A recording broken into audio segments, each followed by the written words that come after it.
and Commerce hears from college athletes and collegiate sports advocates on the need for national legislation guiding how student athletes can sign sponsorship deals.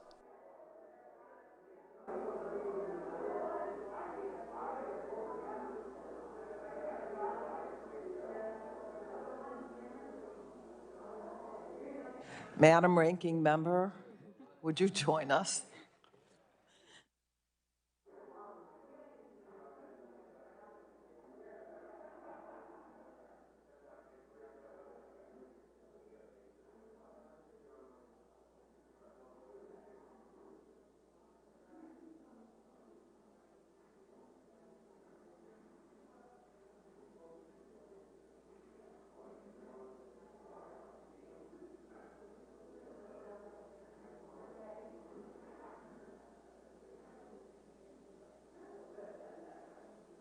Oh.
Who are not vaccinated and participating in person must wear a mask and be socially distant. Such members may remove their mask when they are under recognition and speaking from a microphone.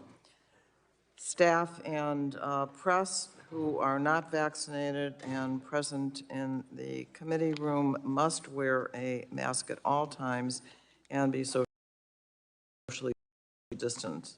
For members participating remotely, your microphone will be set on mute for the purpose of eliminating inadvertent background noise. Members participating remotely will need to unmute your microphone each time you wish to speak. Please note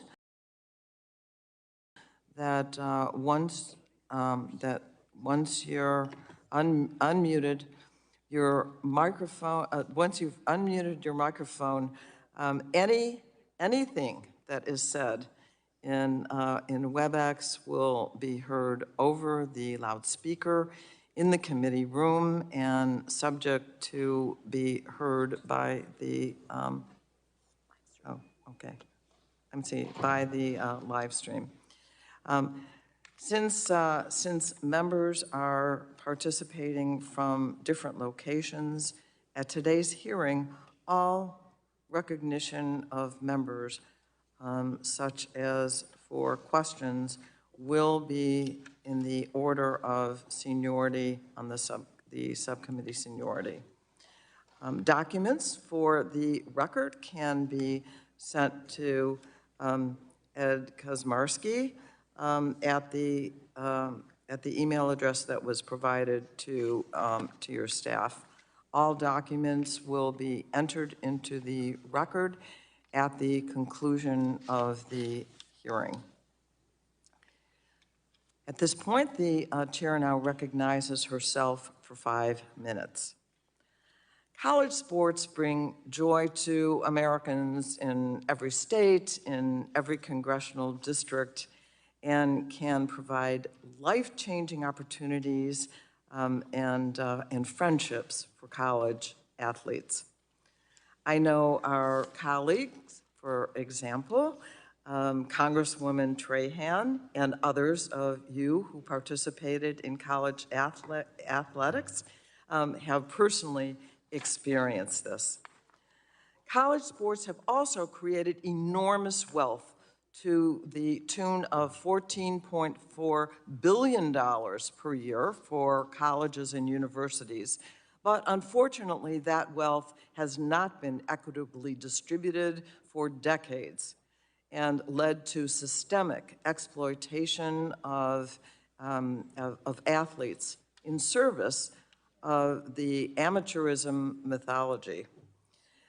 This exploitation has denied those who most are responsible for the creation of this wealth, that would be the players, from their fair share of the pie. And if that were not bad enough, we have seen athletes saddled with contracts our subcommittee would clearly identify as unfair and deceptive. Such contracts have in the past included restrictions on transferring to another school and loss of scholarships in the case of injury, which for too many mean halting their education entirely. In 2015, Northwestern football players, who I have the privilege of representing in my district, actually began a union drive. And I was proud to stand with those courageous athletes fighting for their rights. Regrettably, Northwestern employed classic union-busting tactics, and the effort failed. Since then, we have recognized, I would say finally, pervasive systemic inequities in the ways that the NCAA manages, funds, and treats male versus female athletes. In August, an independent investigation concluded what many already knew, that the NCAA has not lived up to its standard commitment to, quote, diversity, inclusion, and gender equity and gender equality among its student athletes, unquote. For years, Congress was told by the NCAA and others to let them govern themselves. However, in the wake of the proliferation of name, image, likeness laws in states around the country, and not to mention also Supreme Court cases, today they are coming asking us to intervene. And the Energy and Commerce Committee is where many of these debates are going to take place. And we are ready to have those debates on fair contracting, health and safety, name, image, likeness, recruiting practices, and labor rights. But I can assure you that we will only move forward in a way that puts players first. That said, I look forward to engaging with Ranking Member Bilirakis, members on both sides of the aisle on our subcommittee, and all key stakeholders as we correct past injustices and move forward in an equitable way that does put players first. I want to thank our witnesses for attending today. And with that, I yield back my time. And now the chair, I am honored to recognize Mr. Bilirakis, the ranking member of the Subcommittee on Consumer Protection and Commerce, for 5 minutes for his opening statement. Thank you so very much, Madam Chair. I appreciate it. Good morning to everyone, and welcome to the subcommittee hearing. Thank you, Madam Chair, again for holding this hearing, and thank you to our witnesses for your testimony on this very important matter. I'm eager to hear each of your perspectives.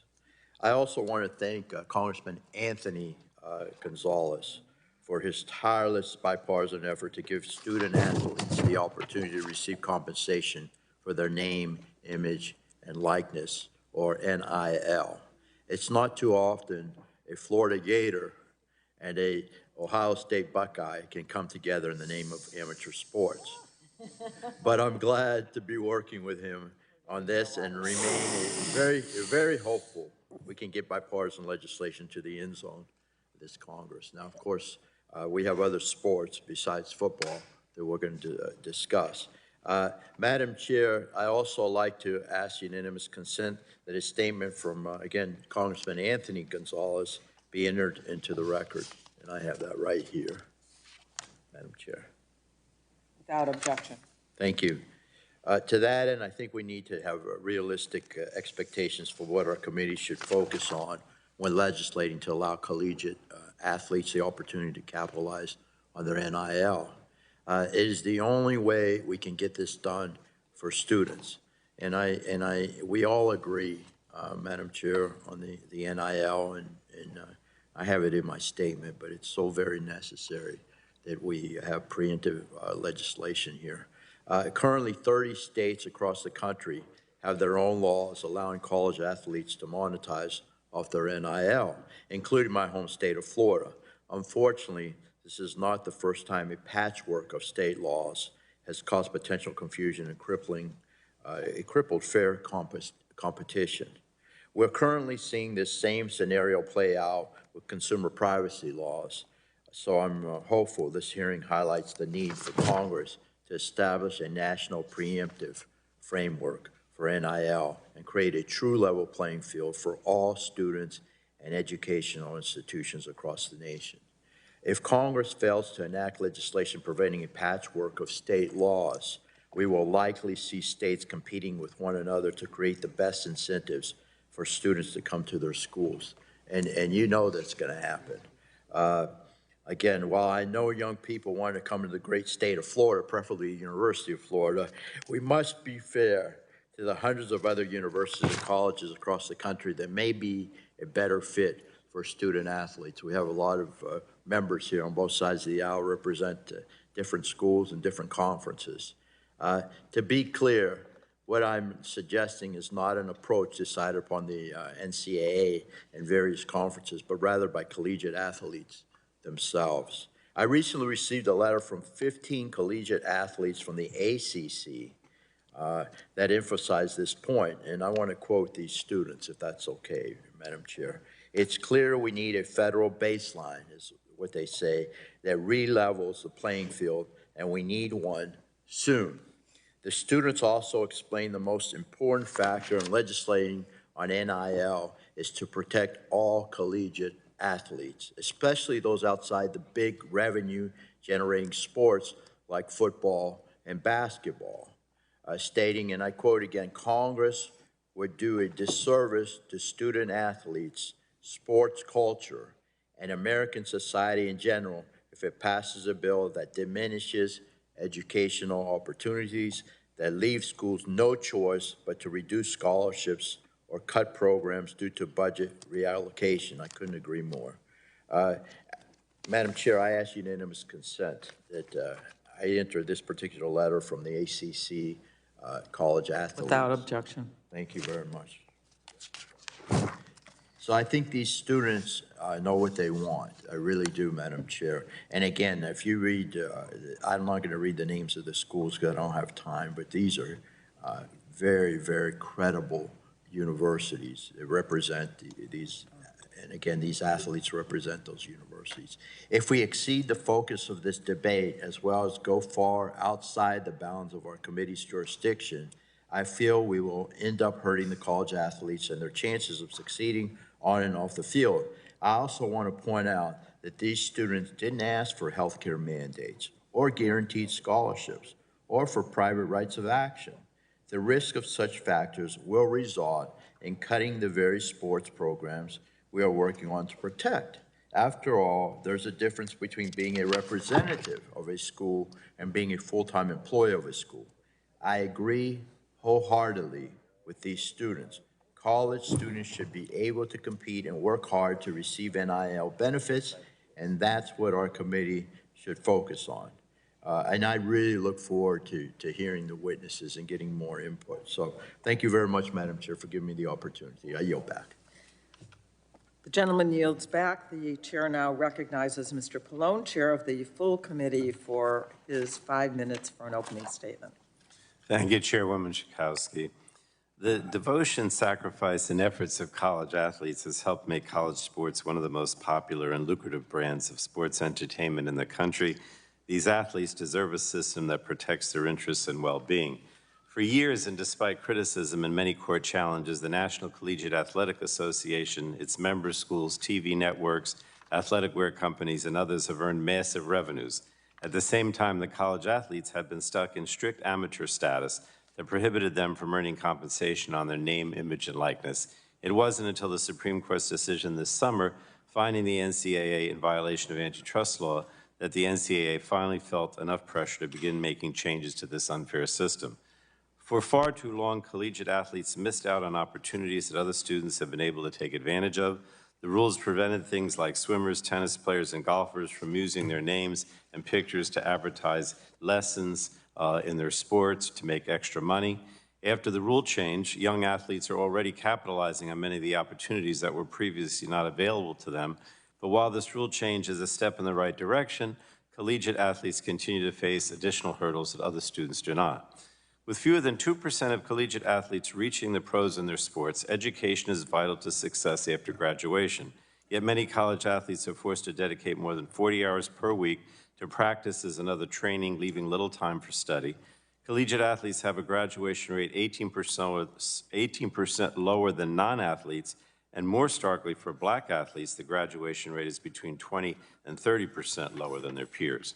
So today's hearing is focused on name, image, and likeness rights, but we cannot ignore other issues that face college athletes. Issues such as gender equity for college athletes, short and long-term safety and health care are just as important. And just yesterday, the National Labor Relations Board announced that certain college athletes must be treated as employees, rightfully giving them protections that come with that classification. So thank you for having this hearing, Madam Chair, and I look forward to hearing the testimony of all the witnesses and the unique perspectives you all provide. But I'd like to yield the remainder of my time to Congresswoman Trahan. Well, thank you for yielding, Mr. Chairman, and I'm grateful to you and Chairwoman Schakowsky for calling this important hearing. As a former Division I volleyball player, this issue hits home. Like many former college athletes, I wouldn't be where I am today without that scholarship. My family didn't have a lot of money. My dad was a union iron worker, and my mom picked up jobs where she could. They worked hard to give my sisters and me every opportunity to succeed, but there's just no way we could have afforded that tuition at Georgetown without the volleyball scholarship. I'm the first person in my family to graduate from college, and I'm forever grateful for the opportunity and the doors that were opened for me after graduation. However, it's through that experience that I became familiar with how the NCAA, conferences, and colleges used amateurism, or at least the guise of it, to build a multi-billion-dollar industry on the backs of dedicated, talented, and often poor college athletes. When I was in school, I couldn't coach a summer camp for young girls in my hometown of Lowell because it would have jeopardized my amateur status. That was wrong then, and it's been wrong for every athlete after me who was forced to navigate complex rules designed to keep us amateurs while coaches and executives pocketed millions. The association's recent NIL policy change is long overdue, and I believe yesterday's NLRB memorandum on college athletes' employment rights is as well. For the purposes of today's hearing, it's clear that years of reluctance to embrace the inevitable shift on NIL means athletes are now operating in a patchwork of state laws governing their rights. Any federal action we take should deliver for the people who have always been what matters most in college sports, and that's the athletes. That means guaranteeing them the maximum freedom possible to be compensated for the use of their name, image, and likeness in the way they choose, whether it's teaching the next generation of athletes, entering a group licensing agreement, or something else. So I look forward to continuing our work to achieve that goal, and certainly the discussion today. Thank you. I yield back. And I yield back as well, Madam Chair. The gentleman yields back. And the chair now recognizes Ms. Rogers, the ranking member of the full committee, for 5 minutes for her opening statement. Thank you, Madam Chair. Thank you, Madam Chair. Thank you, Chairman Pallone, for bringing us all together today on this important subject. I appreciated Congressman Anthony Gonzalez's, what's going on, buddy? The dogs.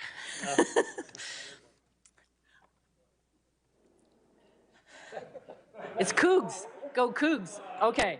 Okay. I appreciated the Congressman Anthony Gonzalez's when he testified before our member day on the topic of name, image, and likeness. And it was an important reminder, I think, to this subcommittee that we need to address this issue, and it needs to be done in a bipartisan fashion. I know today's hearing is not on a specific legislative effort, but I certainly appreciate the legislative commitment that Congressman Gonzalez, Congressman Cleaver have made here, as well as the efforts of Congresswoman Trahan and our subcommittee chair, Jan Schakowsky. The Supreme Court has been clear on its rulings. They've made clear on the fact that the NCAA, as well as other schools and their respective conferences, were overly restrictive on the ability of their athletes to seek compensation for their name, image, and likeness. We should now work towards a national standard so the rules are clear for athletes, schools, and all other parties involved in the ecosystem of amateur athletics. There's a lot of consensus on how these athletes may seek the rewards for their commitment to excellence. Take, for instance, the case of Cammie March. I'm pleased that Cammie's testifying here today as part of the esteemed panel. Go Cougs. Cammie is a student at Washington State University, captain of the golf team, and an app developer. And her ability to compete would be in jeopardy if overall restrictive NIL rules were in place. That said, she and other young people still need a clear set of rules and understandable guidelines. This will ensure that her entrepreneurial spirit is rewarded and her passion to market the app she developed is not hindered by a lack of uniform rules as she works to lead the Cougars to a successful golf season. Now, I know there are many commendable topics that may not deal directly with NIL per se, but considering the pressure placed on these young athletes, it is important that we consider their ability to seek counseling on financial and mental well-being. We have seen where athletes and students can be taken advantage of, and there's extraordinary pressures that they are under in this super connected world. However, an overly prescriptive solution to this dilemma can have a detrimental impact on these student athletes. Smaller schools with fewer resources and those sports that are not generating revenue for the institutions. These are also important considerations to take into account so female athletes aren't disadvantaged or treated unfairly. In fact, I could see small schools dropping programs altogether, which means that many scholarships would disappear. And so will the chance for first generation and less privileged students to receive a college education. Every one of us takes great pride in the universities and colleges in our home states. Our positions have provided us the opportunity of getting to know these athletes, and I'm sure that brings immense pride to all of you as it does me. Let's not take that pride lightly as we consider solutions to give clear standards to colleges and universities. We should give these amateur athletes every chance to succeed in life and in sports. To help them win the future, I urge this committee not to get riddled with issues that have stalled other efforts that we've worked on, like privacy. Again, thank you for the witnesses for appearing before us today. I'm very much looking forward to this discussion and how we take the next steps in legislating a set of rules that works for everyone. I yield back. The gentlelady yields back. The chair would like to remind members that pursuant to committee rules, all members' written opening statements shall be made part of the record. And I now would like to introduce our witnesses for the first panel, for the panel at today's hearing. Cameron March, the college athlete in women's golf at Washington State University. Dr. Mark Emmerts, president of the National College Athletic Association, Ramongi Huma, the Executive Director of the National College Players Association, and Dr. Linda Livingston, who is President of Baylor University. And one more. And Jackie McWilliams, the Commissioner of the Central, what is that? Intercollegiate Athletic Association. At this time, the chair will recognize each witness for 5 minutes to provide their opening statements. Before I do, I just want to make sure that I can explain the lighting system. In front of our witnesses is a series of lights. The lights will initially be green. The light will turn yellow when you have 1 minute remaining. Please begin to wrap up at that point, and the light will turn red when your time is up. And for those remotely, there's you should be able to see the clock for those who are remotely presenting. So I want to thank you, Dr. No, I'm wrong. Okay. Let me begin then with Ms. March. You are now recognized for 5 minutes. Good morning and thank you. Chairman Malone, Ranking Member McMorris Rogers, Chairman Chakowski, and Ranking Member Bilirakis. My name is Cammie March. I'm a senior at Washington State University, located in Pullman, Washington, working to complete my Bachelor of Science degree in Digital Technology in 2022.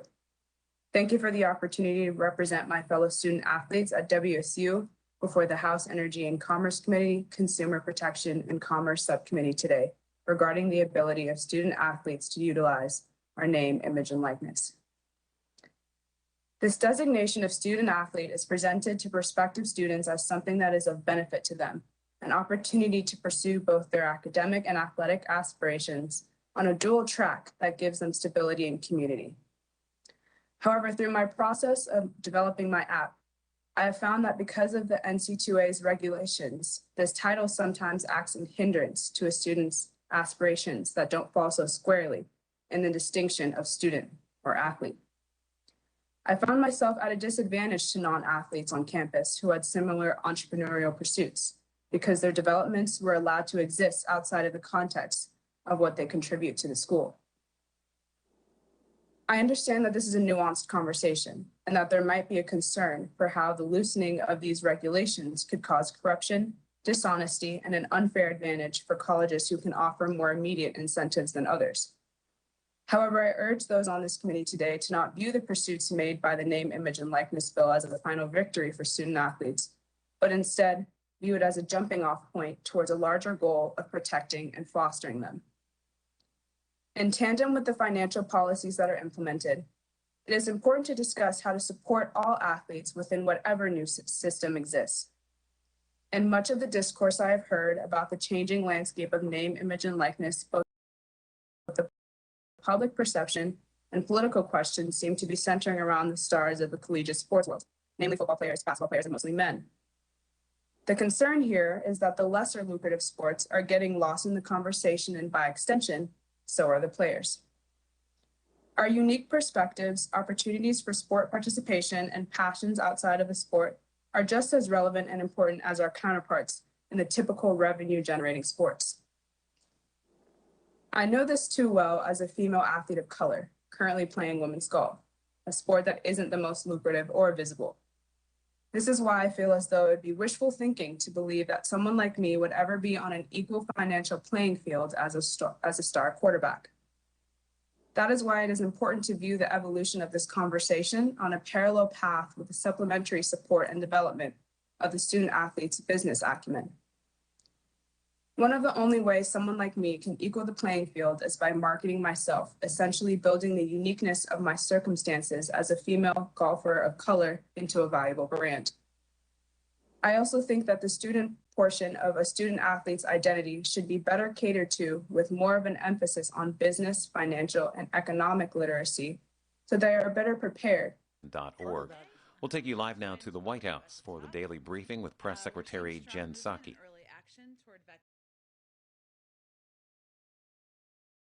Industry. United Airlines was notably first to institute a requirement, and within 53 days were able to get to over 99% of its staff vaccinated. Over the weekend, we saw JetBlue, Alaska, and American Airlines step up and move forward with their own requirements. These actions are notable as they represent a significant share of our country's air travel. We know these requirements work, and by acting now, these airlines will ensure smooth implementation and create workplaces that are safer for COVID-19. Also wanted to note a USDA, Department of Agriculture announcement today. Secretary Vilsack spoke about our efforts to address competition just a few weeks ago in the briefing room and talked about how the pandemic revealed vulnerabilities in our food system, including consolidation and processing capacity that created supply bottlenecks and led to a drop in effective plant and slaughter capacity, leading to the shorthand of that, increase in prices as people go to the grocery store and try to buy meat and other products to feed their families. We also know farmers and ranchers are losing money when they sell their livestock to the processing plant. Consumers are paying more. It's the meat processors in the middle that are making up the difference. We need more competition, something he noted then, and we can do that by helping small and mid-sized farmers and small and mid-sized processors, because the more processing capacity we have, the more competition there is for farmers, the better prices we'll get, the better price they will get, and consumers will get fair prices too. That's why today the Department of Agriculture is announcing the new Food Supply Chain Loan Guarantee Program, using $100 million in American Rescue Plan funds to leverage hundreds of millions more in loan guarantees to expand capacity for meat and poultry processing and address bottlenecks in the food supply chain more broadly. This is a meaningful step forward, and today's announcement adds a new commitment to the $500 million previously announced to support meat and poultry processing capacity under the Build Back Better initiative. Amr, welcome back, I guess. I haven't seen you in a while. I don't know. You have a rotation? Go ahead. Thank you for the welcome. Senator Manchin has said that he wants to see a Hyde Amendment included in the reconciliation bill. Congressman Jayapal and others are opposed to that. Where does the president stand on inclusion of a Hyde Amendment in the reconciliation bill? Well, I'm not going to negotiate the package from here, but as you know, the president opposes the Hyde Amendment. That has not changed. Okay. On the Pandora Papers, I was wondering if there's it's a lot to absorb, but the main underlining issue seems to be that sheltering of assets of the world's rich, powerful, and sometimes notorious actors are getting promising levels of protection and secrecy that now rival or surpass what was seen overseas now in the United States. What, if anything, does this administration want to do about addressing this matter? Should states be allowed to continue to set sort of these financial regulations that make some states, including Delaware, some other states, particularly attractive for these trusts? Well, broadly speaking, the president is committed to bringing additional transparency to the United States, the U.S. and international financial systems, and you can see that in policies he's proposed and supported over the course of his presidency and even prior to that. In June, he issued a memorandum establishing fighting corruption as a core national security interest, and through work responsive to this memorandum, the government, we have elevated efforts to curb illicit and opaque financial transactions at home and abroad, including by reducing offshore financial secrecy, robustly implementing federal law requiring U.S. companies to report their beneficial owner to the Department of Treasury, and as necessary, identifying the need for new reforms. He's also pledged to work with partners and allies to address issues such as the abuse of shell companies and money laundering through real estate transactions, something that we've certainly seen and was a part of this reporting. And I'd also note that last year, Congress came together in a bipartisan fashion to direct the Treasury Department to develop a beneficial beneficial ownership database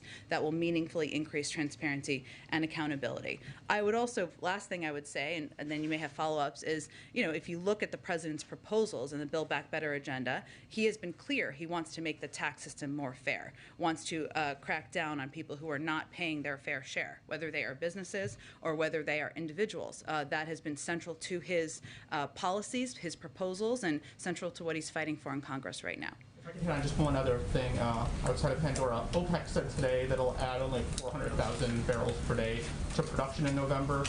Is current price level an obstacle for recovery, and should OPEC be pumping more? Well, the United States is not a member of OPEC, as you know. Well, we do communicate with our international partners who are members of OPEC and convey, as we did a few months ago, our urging to find a compromise solution to allow proposed production increases to move forward, as they did several months ago. I would note, as it relates to gas prices here, what we're seeing in some parts of the country is that gasoline prices naturally ticking up, in part in the wake of Hurricane Ida, because the hurricane hit a region that is a key center of the nation's oil production and refining infrastructure. And we've been working around the clock with the state and local governments for the last month to, of course, restore electricity and also help facilities get back online for production to ensure that did not have an impact on oil prices and gasoline here. And the Department of Energy also authorized several million barrels of strategic petroleum reserve exchanges through that period of time. We also announced a couple of recent steps. So the point is here, while we're not a member of OPEC, we're also taking a number of steps and have been to plan for, protect against rising prices here within the purview of what we have. In the Department of Transportation extended and amended an emergency declaration offering temporary flexibility to how many hours a truck driver can drive. They applied nationally to goods that support COVID-19 response, as well as gasoline and other types of fuel, building materials, et cetera, in an effort to ensure this was not having an impact. And the last thing I would note is that back in August, NEC Director Brian Deese also sent a letter to the FTC Director Lena Khan asking the FTC to use all of its available tools to monitor the gasoline market and take action as needed. She responded to that and said she would look into it. So we're going to continue to use every tool at our disposal, even as we're not a member of OPEC, to ensure we can keep gas prices down for the American public. Go ahead. Thanks, Jen. Was there any concrete movement or progress in the negotiations with Senators Manchin and Sinema this weekend? And if so, can you tell us a little bit more about it?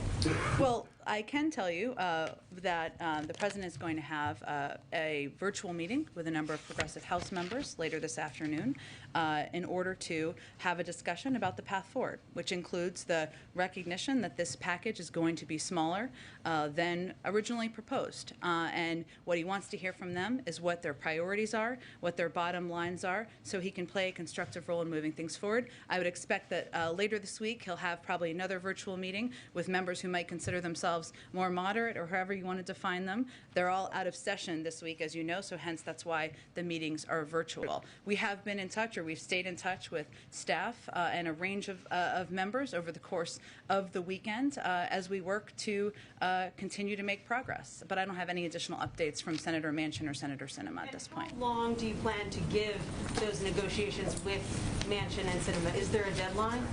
Well, I would say that our objective is getting this done and delivering for the American people, and we're going to continue pressing forward until we get it done. So, yes, it requires Senator Sinema and Senator Manchin moving forward and supporting a path forward. It also requires agreement on what a package would look like. So the President's going to continue to work with a range of members from across the Democratic caucus. And just on one other topic, I'm assuming you saw what the Facebook whistleblower had to say last night. Did these revelations change the way the White House thinks about regulating Facebook and other social media giants? Well, as we saw the revelations that came out in that interview, in our view, this is just the latest in a series of revelations about social media platforms that make clear that self-regulation is not working. That's long been the President's view and been the view of this administration.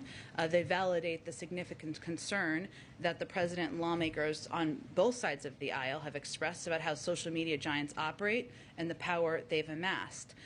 Reports in recent weeks, and I think obviously the whistleblower was came forward last night in the report, but about efforts to attract young users and negative effects on teenagers' mental health are certainly troubling. They're hardly isolated incidents. And so our effort is going to be continue to support fundamental reforms, efforts to address these issues. Obviously, that would be up to the purview of Congress, but certainly we view these as a continuing in a series of revelations about the power of these platforms. Thanks, Jen.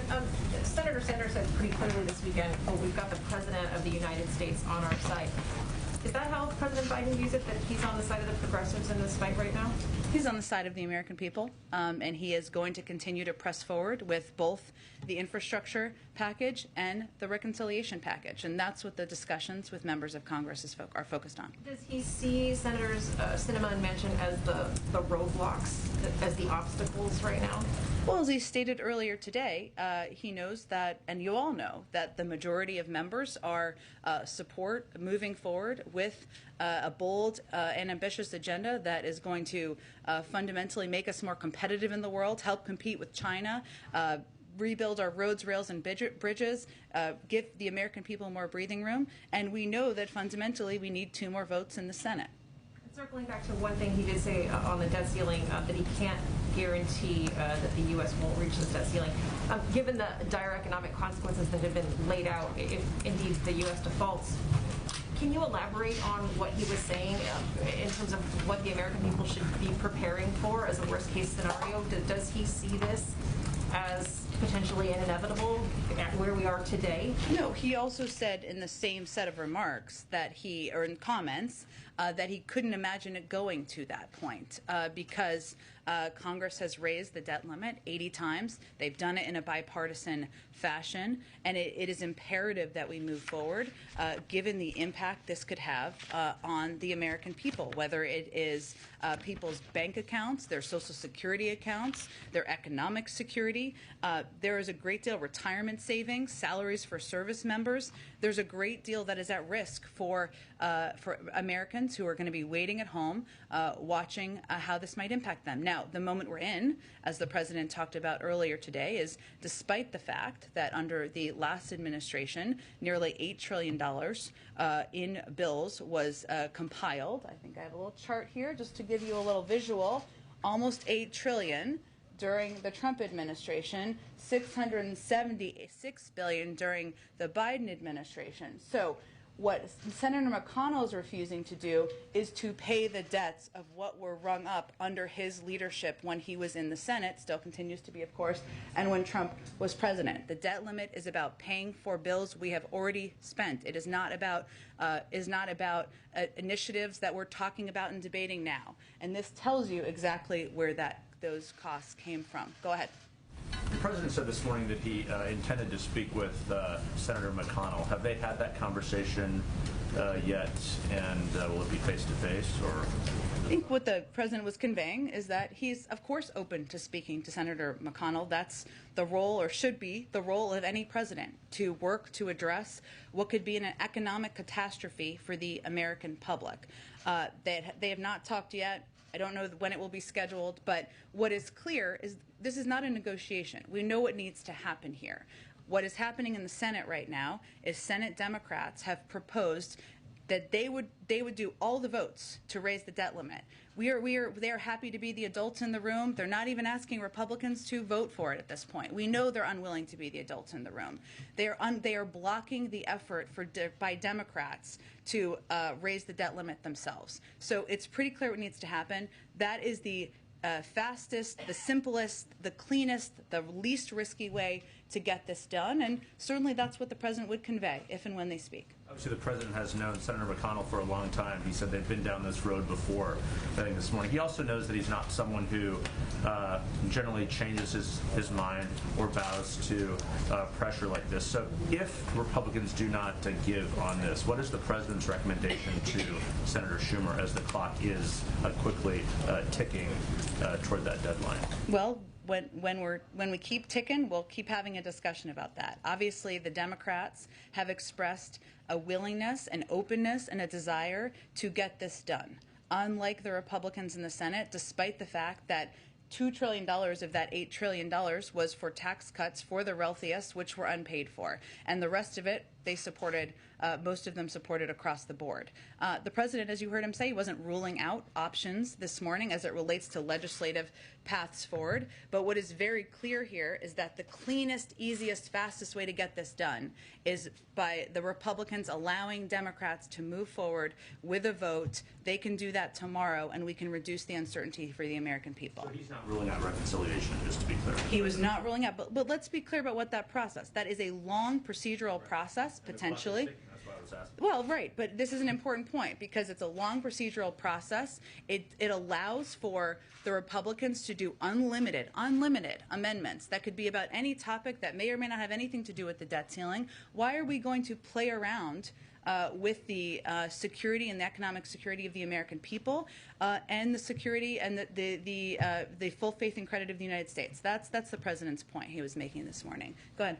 Thank you, Jen. First, does the president agree with Dr. Fauci that it's too soon to tell if people are going to be able to gather for Christmas? Well, the president relies on CDC guidelines, and they have not changed their guidelines about who can gather together, those who are vaccinated, but we leave it to them if they need to change their guidelines based on where the pandemic sits. Thank you. Following up on something that you just said, you said that the president's going to have a virtual meeting with House progressives to talk about how this Build Back Better package is now going to be smaller than $3.5 trillion. But you have been saying that it costs zero. So are you now admitting that the plan does not cost zero, or is it less than zero? Well, let's not dumb this down for the American public here. What we're talking about is how much the top line investments are, which are all paid for, so therefore it costs zero. No matter what the cost or size of the top line investments are, we have ways to pay for it. So the point is, that's important to the American public, all of your viewers too, is that this is not going to cost the American public $1.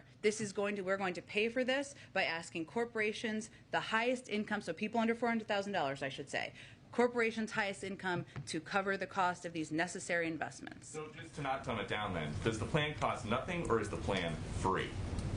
The plan costs nothing for the American people who make less than $400,000. If you think that companies that paid zero in taxes last year, 50 of the top companies should continue to pay zero in taxes, we're happy to have that debate. And then just one more, Jen, thank you. A group of activists followed Senator Kirsten Sinema into a ladies' room screaming about the Build Back Better plan yesterday. The president said today, I don't think they're appropriate tactics, but it happens to everybody, and it's part of the process. He is an expert on the process. Has he ever been chased into a restroom by activists? Let me be clear here, because I think the context of what happened here is very important. And Senator Sinema put out a statement this morning. So as she said, and I would reiterate from here, the protection of the freedom to protest, to speak out, and to criticize is fundamental to our democracy. The president believes that. Maybe he shorthanded it, but he wanted to make that clear this morning. What happened this weekend was that her classroom, her students, and the safe and intellectually stimulating environment she's worked to create during the years of teaching at ASU was breached. That's inappropriate and unacceptable. And I think the context of what happened here is important, despite the fact that, of course, the president stands for the fundamental right of people to protest, to object, to criticize, as they often do outside of the gates of the White House. So does the White House condemn these protesters who chased her into the restroom? I just said it was inappropriate and unacceptable. I think that pretty much not to do that again. I think that's pretty clear that they shouldn't breach the classroom and make the students feel like their privacy, their intellectually stimulating classroom, and their time as students in college is being broached upon. Go ahead. I have a follow-up to Peter's question. China again sent airplanes. I'll come to you next, Emerald. China again sent warplanes flying over Taiwan. What is the White House's interpretation of what China is doing, and what can be done to kind of ratchet down those tensions? Well, we remain concerned by the People's Republic of China's provocative military activity near Taiwan, which is destabilizing, risks miscalculations, and undermines regional peace and stability. We urge Beijing to cease its military, diplomatic, and economic pressure and coercion against Taiwan, and we have an abiding interest in peace and stability across the Taiwan Strait. That's why we will continue to assist Taiwan in maintaining a sufficient self-defense capability. We maintain our commitments as outlined in the 3 communiques, Taiwan Relations Act, and the 6 Assurance consequences. Our commitment to Taiwan is rock solid and contributes to the maintenance of peace and stability across the Taiwan Strait and within the region. We have been clear privately and publicly about our concern about the PRC's pressure and coercion toward Taiwan, and we will continue to watch the situation very closely. Is the White House monitoring the oil spill in California, and are you guys engaged on that, and kind of what are you taking away from it moving forward? We are certainly monitoring the oil spill, and we are very engaged in it. We're working collaboratively with state and local partners to address efforts to find the leak, contain the spill, and assess impact and address potential causes. The response is currently a 24/7 operation, and response efforts are scheduled to continue until federal and state officials determine that the response to the crude oil spill is complete. All available actions are being taken to ensure the safety of the public and response personnel, to control the source and recover spilled materials, to maximize the protection of environmentally sensitive areas, and minimize impact to maritime commerce. So early on Sunday, a unified command was established between Amplify Energy, the operator, the Coast Guard, California Department of Fish and Wildlife, as well as the cities of Long Beach, Newport Beach, Huntington Beach, and the Orange County Sheriff's Department. The federal government has so far 14 boats have been conducting oil recovery operations since Sunday afternoon. 4 aircraft were dispatched for overflight assessments. Shoreside response was conducted by 105 government agency personnel, and approximately 3,150 gallons of oil have been recovered from the water, and 5,360 feet of boom has been deployed. So we are very engaged in the effort that is 24/7 at this point in time. Next question. Now, White House economic advisors predicted there would be short-term inflation, but now we're seeing more reports that this is, going to be more long-term, maybe well into next year. Did the White House misjudge the situation, and what is the White House doing to maybe manage these new expectations? Well, the Federal Reserve and the OECD continue to project that inflation will come down in the next year, and we look to those projections. Obviously, it's under the purview specifically of the Federal Reserve. I would say over the long term, what we're working to do is get our Build Back Better agenda passed, something that outside economists, Nobel laureates have said would address inflation over the long term, reduce costs, and that's one of the reasons a huge priority for the president. Emerald, I promise I'd go to you next. Go ahead. Yeah, I appreciate it. First, following up on Jeff's question regarding China and Taiwan, China has grown increasingly aggressive under this administration, and then now we're set to start trade talks back with them. There was concern when President Biden took office about his son's business dealings with China. He was supposed to divest himself of his stake in a Chinese private equity firm in December with ties to the Chinese central bank. As of April, he had not yet done that, and at some point you were going to get back to us on that. Do you have an update on that? Has he dissolved that interest now? I'd point you to his representatives on that. He doesn't work in the administration. I would say, though, Emerald, that, and I think you're referring today to the announcement, this speech by Ambassador Tai about Phase 1. And what I think it's important to note here is that this approach definitely differs from the approach of the prior administration, in our view. Their approach hurt select sectors of the American economy and wasn't targeted to address strategic problems we have. These initial steps will help are going to realign our trade policies towards from the PRC toward our priorities, and that's the objective of this president. It's just the first stage in this process. Obviously, the ambassador gave an extensive speech today. As we enter into this, though, the president has said during the campaign that none of his family will have any business relationship with anyone that relates to a foreign corporation or a foreign country. Wouldn't it be assuring to the American people as we head into this if they just let the American people know if Hunter has divulged himself in that? Well, again, I conveyed to you, and then I think I'm going to have to move on, that you should talk to his representatives. There's no reason to yell. I'm certainly not yelling. You should talk to his representatives. That remains his policy. He's been working to wind that down. Beyond that, I think would talk to his representatives. Follow up on what Peter asked regarding Dr. Fauci. Dr. Fauci has indicated that in the time of COVID, people should be willing to give up personal choice or personal civil liberties for the greater good. We're also seeing very disturbing images out of Australia. So first off, I want to know, does the president agree with that statement by Dr. Fauci? And then secondly, does President Biden support what the Australian government is doing in their country? And would he consider similar measures in the United States if case count goes up, continues to go up over the winter? The president has been pursuing our own policies here in the United States, which has led to nearly 80% of the American public getting at least one shot. And bringing the cases of COVID down dramatically over the past several months. So we'll continue to abide by and conduct our own policies. Go ahead. Thanks, Jen. The president acknowledged today that the top line spending number in the reconciliation bill is going to have to be less than he envisioned. Has he started thinking, considering what for him would be a priority to keep in the bill versus not? And is he talking about that or sharing that view in these conversations that you're talking about with moderates and liberal lawmakers on the Hill? Is he sharing what he thinks ought to stay versus what can maybe go? It's a conversation, but the president's red lines continue to be that he will not raise taxes for anyone making less than $400,000 a year, and that he wants to give the middle class in this country some breathing room. But what he wants to do is have a conversation, hear from everybody on what their top lines are and what their priorities are. These were his initial proposals, right? So really this is a conversation to move the ball forward. And that's part of the conversation I'll have with progressive members and other members later this week. And can you talk a little bit about tomorrow's trip to Michigan, why he decided to do that, Sure. what he hopes to accomplish there? Sure. So tomorrow he will be traveling to Michigan. As you all know, it's a state that would benefit greatly from both the bipartisan infrastructure package and the Build Back Better agenda. Just to give you a couple of examples, Michiganders, I confirmed that is actually what people from Michigan call themselves, with Chris over here, spend an extra 67% of their time commuting because of the need for updating infrastructure. I mean, this is something that impacts people across the state every single day. Almost 10% of people in Michigan don't have broadband access. That is really something that will help level the playing field for people, whether they're in urban or rural communities. 44% of people in Michigan live in childcare deserts. These are all issues that are addressed by both of these packages. There's more details, and we're happy to provide more to you as we lead into tomorrow. But this is a state that could benefit greatly from the president's bold and ambitious agenda. He wants to go out there and talk about the components and the pieces of these bills that will make people's lives better, even as we're having very important conversations about the legislative logistics here. Go ahead.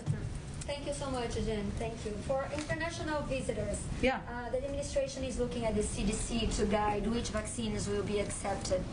Right now, the CDC considers fully vaccinated those who got Pfizer, Moderna, and Johnson & Johnson, of course, but it also says the guidance can be applied to vaccines that have been listed by the World Health Organization.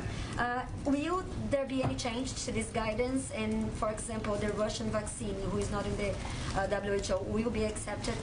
I would point to the CDC. As you know, we're going to have an update on our international travel guidelines as we get closer to November. Early November remains the timeline that we're focused on, but I will leave it to our health experts to outline more specifics. Go ahead. Sorry, thank you. After a couple of weeks ago, the last update on those guidelines, Canadians can fly, for instance, from Vancouver to Seattle, but can't drive across the border for a non-essential trip. Now, that's had a big impact on border communities all across the country, especially like Point Roberts, Washington, which can only be accessed by land through Canada. Governor Inslee, Senator Murray, Congressman Dobene have asked the administration to either change that policy or at least explain it. I haven't heard anything. Can you tell us anything about the reason for that difference? Again, it's determined by our public health officials, and our objective, of course, is to return to overland travel, just like we're working toward returning to international travel, but we leave it to them to make that determination. Go ahead. I don't have anything more on this. Go ahead. Thanks. I wanted to go back to you and the president earlier said that reconciliation was a risky way to get the debt ceiling through. And I know that you've said that there's potentially votes that could happen, but the parliamentarian has said that it's not going to impact your other reconciliation bill in any way, and Democrats control the Senate, so therefore you have the majority to knock down any amendment that Republicans would offer. So while I totally take the point that it would be cleaner if there was just a vote on the bill, I'm wondering if you could identify what the risk is, and particularly in the context of, I think what Republicans say is, you guys don't want to go down this path because rather than a sort of pause that would be a set time limit, reconciliation would force you to put a actual dollar amount on what the debt ceiling increase would be. Well, the reason why, obviously, as you know, but others may not, it would be a separate reconciliation bill, not the same as the reconciliation package we've been debating and talking about, which, by the way, we've been working on for months now, as you know. The reconciliation process would mean essentially starting from scratch. And the point is, why wouldn't it be the preference? Why, for everybody involved, Democrats, Republicans, the American public, we have a bill that we could vote up or down to raise the debt limit. It's a much easier, cleaner, simpler, less risky process. And yes, Democrats are in control of the Senate, but Republicans can still bring up a range of amendments, as they have in many other cases, about a range of issues. Extending the process, they can be unlimited. That's how the process and rule works. So to us, that doesn't make sense as the preference. We're not ruling out options, but the clear, clean, fastest, least risky option is very crystal clear to us here. I wanted to ask about the energy crisis that's going on abroad, and we kind of touched on it earlier. You spoke about efforts to sort of shore up energy in the United States, but there's a couple crunch points. One is, as other nations, including China, are struggling with energy, it leads to those inflation issues because we have much of our supply chain is broad and factories aren't functioning there. In Europe, some of our closest allies are seeing lines for fuel around the stacking up. So I'm wondering what we're doing to sort of deal with this crisis internationally. And if you mentioned that there had been a conversation with OPEC a couple months ago, but in the past week, I know last week you said you'd kind of circle back on what message we had conveyed. We asked them to accelerate beyond what a few months ago, the sort of gradual increase in production that we had asked for? Well, so I think one of the questions I was asked last week is about Jake Sullivan, our national security advisor, who was meeting with Saudi Arabia and the UAE last week. So in those meetings, while the Saudi Arabia meeting was focused on Yemen, and that was the primary purpose, he and his team did reiterate the importance, the imperative of creating conditions to support global economic recovery. And included in that is, of course, the price of oil around the world. We are in regular touch with OPEC, so I didn't mean to convey that we were only in touch months ago. We are in regular touch with members of OPEC members, I should say, since we are not a member, and that has been ongoing. Go ahead. At the risk of asking another esoteric question about the debt ceiling. It's okay. You have said in this room that you believe that the White House believes that Congress enacting a law is the only way to raise or lift the debt ceiling, but maybe you can put a bit more meat on the bones as to why the White House has determined that, for example, ideas like minting $1 trillion coin or invoking the 14th Amendment would not solve the problem. Well, I think as was reported, we obviously look at a range of options, and none of those options were viable, either because they wouldn't be accepted by the Federal Reserve, by the guidance of our Treasury Secretary, or just by legal restrictions. So we know that the only path forward here is through Congress acting. There is a simple process that could be done in the next few days before we hit Friday to reduce uncertainty, to make sure the American people don't have to worry about their bank accounts, their retirement savings, and all Republicans need to do is get out of the way, let Democrats be adults in the room, and take a vote. Another question. Last night on 60 Minutes, there was an exploration into this Kafka-esque situation that members of the military have been in. After 10 years of paying their student loans under the Public Service Loan Forgiveness Program, 9 out of 10 of them have had their forgiveness rejected when they've applied. An advocate who was in the piece said that the president has the power under a 2003 law to solve this problem for those members of the military. Will he use that law, and is there anything else his administration can do to help these people? So what you're referring to, just for others, is the Public Service Loan Forgiveness Program, which is an important but largely unmet, hence the reporting last night, promise to professionals who serve their communities and do hard work that is essential to our country's success. And fixing this program has been a priority for this administration from the first day. That's why in the coming weeks, the Department of Education plans to announce a major overhaul of the program that through a series of executive actions will restore the promise of the program to teachers, service members, nurses, firefighters, and others serving their communities and our country. It will include an opportunity for public service and many not-for-profit professionals to get any prior payments made on the federal loans for their studies counted toward PSLF, regardless of the loan program on which the payments were made. So there's going to be upcoming rulemaking. The Department of Education will have more, but this is something we want to reform and address and make better for the people who should benefit from it. Go ahead. Thank you. With the president saying that he cannot guarantee that the debt ceiling will not be breached, is the White House taking preparations in the event of that happening? You've outlined that it would be catastrophic. So is the White House making plans and preparations for the worst? He also said right after he made that statement, the next sentence was, "I can't imagine that would happen," which I think is important context for people to understand. It requires Congress acting. That is the one path forward. That is why we are talking about it, why he gave remarks today, why we are continuing to press forward to get this done. Yes, but so is the White House or the administration preparing for the worst in case that does not happen? There isn't another option. It has to pass legislatively. That's what has to happen. Okay, and also, can you comment at all on there's an outage of Facebook and Instagram today and other apps? Is the White House aware, looking into that? What may be going on? We are aware. We're monitoring, but I don't have any other updates. I'd really point you to the companies for that. Go ahead.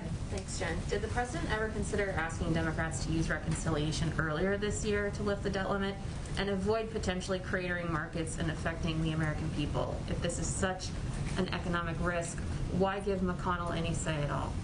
Why let McConnell off the hook or Republicans off the hook? I mean, this is their debt that they chalked up themselves. This is a period of time where we could easily solve this in the next 2 days, and easily do that through allowing Democrats to be the adults in the room, despite the fact that Republicans spent like drunken sailors over the last 4 years before President Biden took office. So it's easy to get it done. We did not need to start a long procedural process. That's exactly what that would be. We're not ruling out options because, as I said in response to your earlier question, we have to get this done. We have to get this done to ensure that people don't worry about their retirement savings, don't worry about their college savings for their kids. But it's easy to get it done, and we don't think Republicans should be let off the hook. Go ahead. You said that the president has not yet talked to McConnell since McConnell sent that letter. When was the last time that you spoke on the debt limit? I don't have any readout of any recent call from them. Have you asked business groups to use their influence with McConnell and other Republicans to try to get them on board? Business groups have been pretty vocal in recent days and weeks, but we leave it to them on how they want to reach out and engage with members. And a quick question on tomorrow. Are you intentionally going to a congressional district that Trump won? We're going to a state and a part of the state that could benefit from all of these packages because they're hugely popular, whether you're a Democrat, a Republican, an independent. People don't think of their roads as partisan for good reason, nor do they think of their child care as partisan. So that's why the president wants to go make the case in Michigan. Go ahead, Karen. Thanks, Jen. Senator Sinema said in a statement over the weekend that good faith negotiations require trust and that canceling the infrastructure vote further erodes that trust. Some progressive Democrats have said they haven't felt that Sinema and Manchin have been forthcoming about where they are in negotiations and numbers and red lines. When you say that the president wants to play a constructive role in moving this forward, does that also include him rebuilding trust within the Democratic Party, and how would he do that? Well, look, I think the way the president sees this is that we're in the midst of a legislative process, and this is how the process works.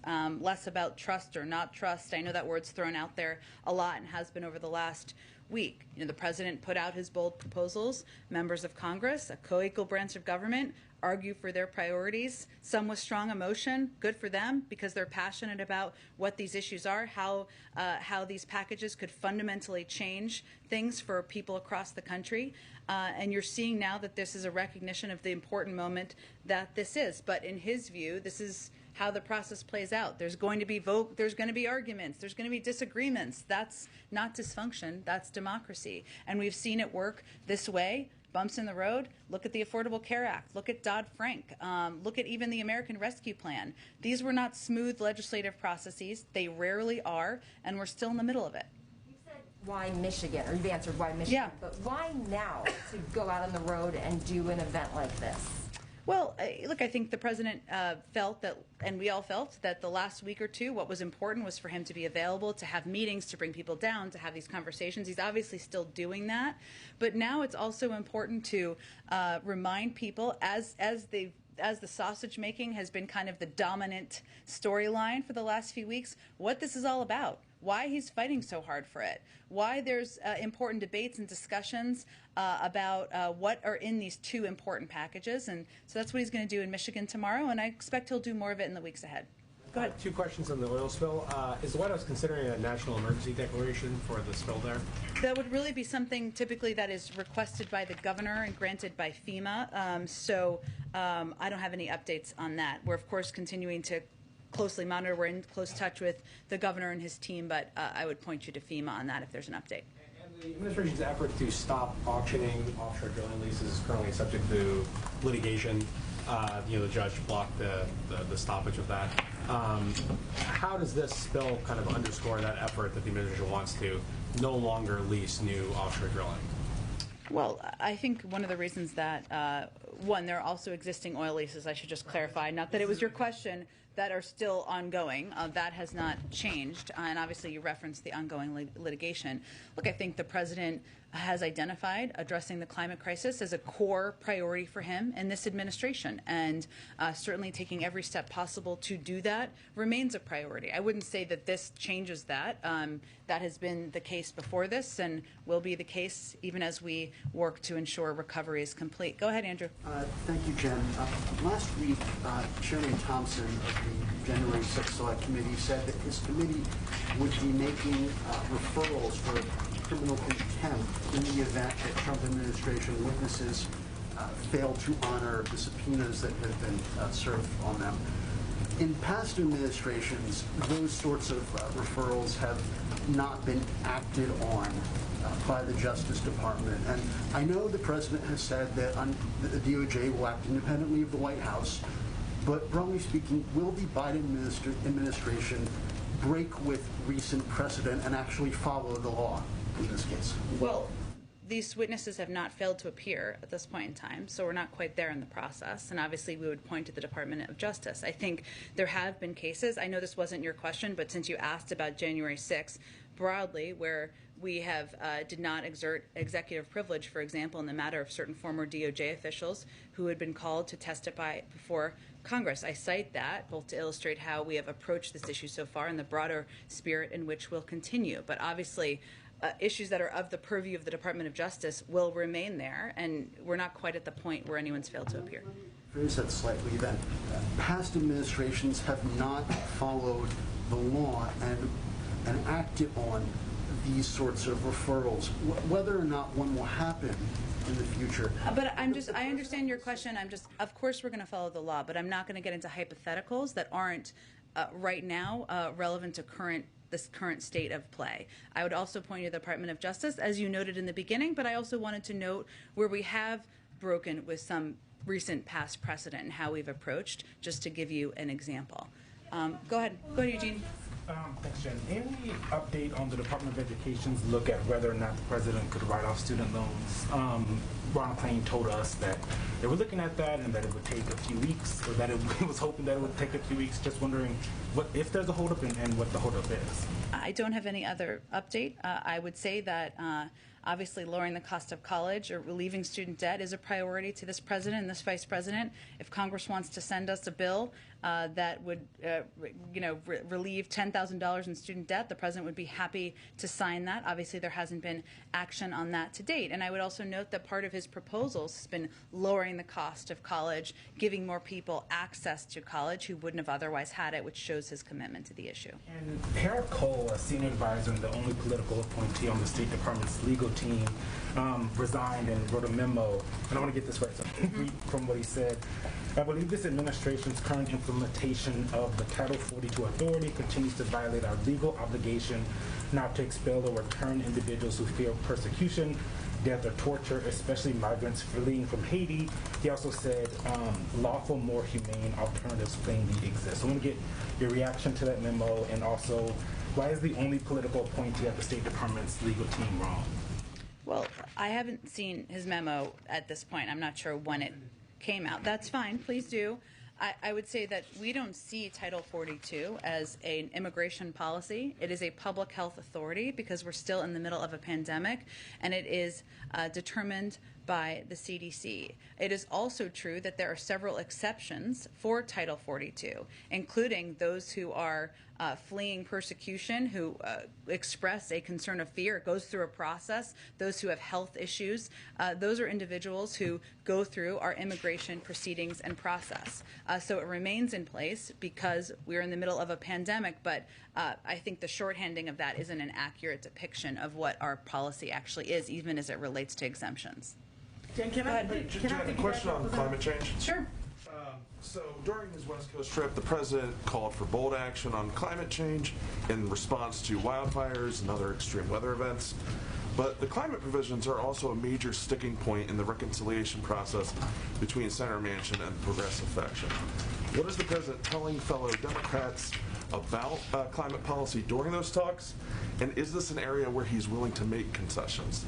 It remains a priority to him. Otherwise, he wouldn't have proposed it. And there's also very broad support within Congress for climate provisions that are in both the reconciliation package as well as the infrastructure package that includes historic investments in electric vehicles, electric vehicle charging stations, the replacing of lead pipes to make sure kids have access to clean drinking water. And as you know, in the reconciliation package, it helps create a climate core, helps make sure there's a standard, has key pieces that will be pivotal investments to addressing the climate crisis. I'm not going to negotiate from here, but obviously the president would not have proposed them if he did not think they were a priority to him. Go ahead in the middle. Thank you, Jen. I have a question on Ethiopia, since the president mentioned Ethiopia once again in his remark. But I want to ask something about Senator Joe Manchin. Do you know if he wants to be president? Does he really like to be president? Does he want to play the role of president? Does he like the president? Doesn't he like the president? I guess I don't really expect you to answer because I know it's difficult to go from winning a Senate seat in West Virginia to maybe beating Donald Trump by 7 million votes.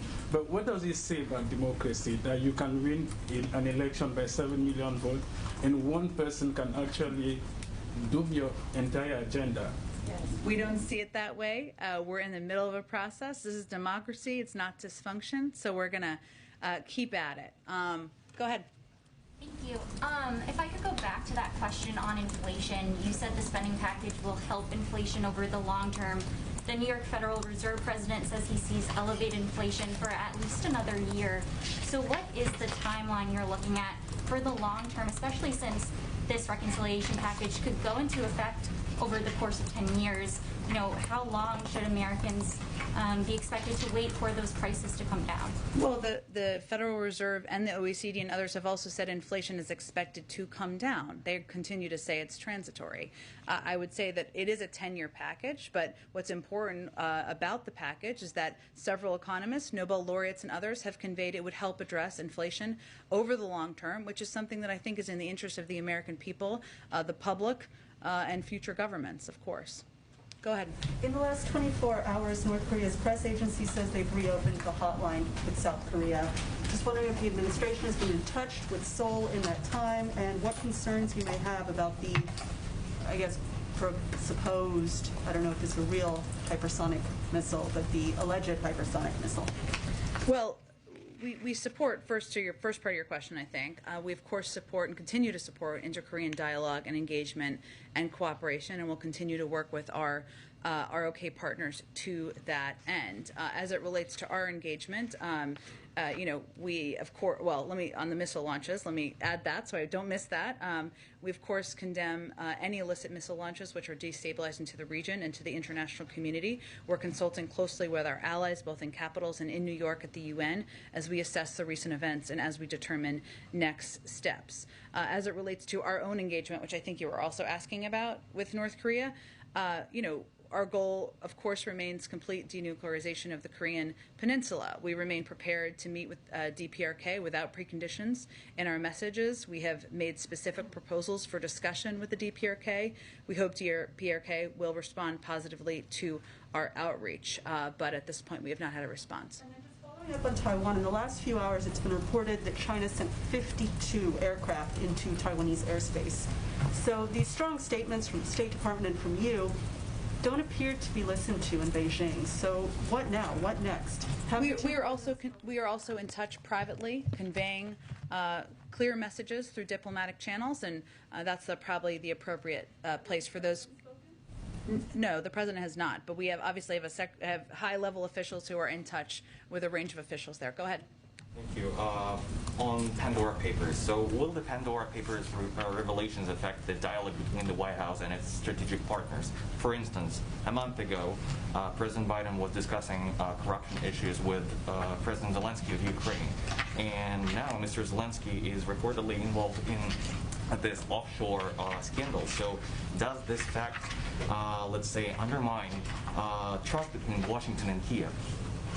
I would say that, as I stated a little bit earlier, but let me reiterate, I mean, the president's commitment is to bringing additional transparency to both the U.S. and international financial systems. It's something that he has pressed for in his domestic agenda, but also something that in international forums he has focused on, elevating as important to level the playing field, reduce corruption, ensure that we are doing that as a coordinated international body. So I wouldn't say it changes. Maybe it makes it even more important to be on the international agenda. Go ahead in the middle. Okay, last one. Go ahead in the middle. Thanks, Jen. Given in relation to Taiwan, I'm wondering, can you say which U.S. officials have been raising concerns with China privately about China's military activity near Taiwan? I would point you to the State Department, Department of Defense, who can give you any more detail there is to offer. And then also, is there an update on a potential meeting between President Biden and President Xi, given this? No, I would say that I just heard my voice, which is a little bit of an out-of-body experience.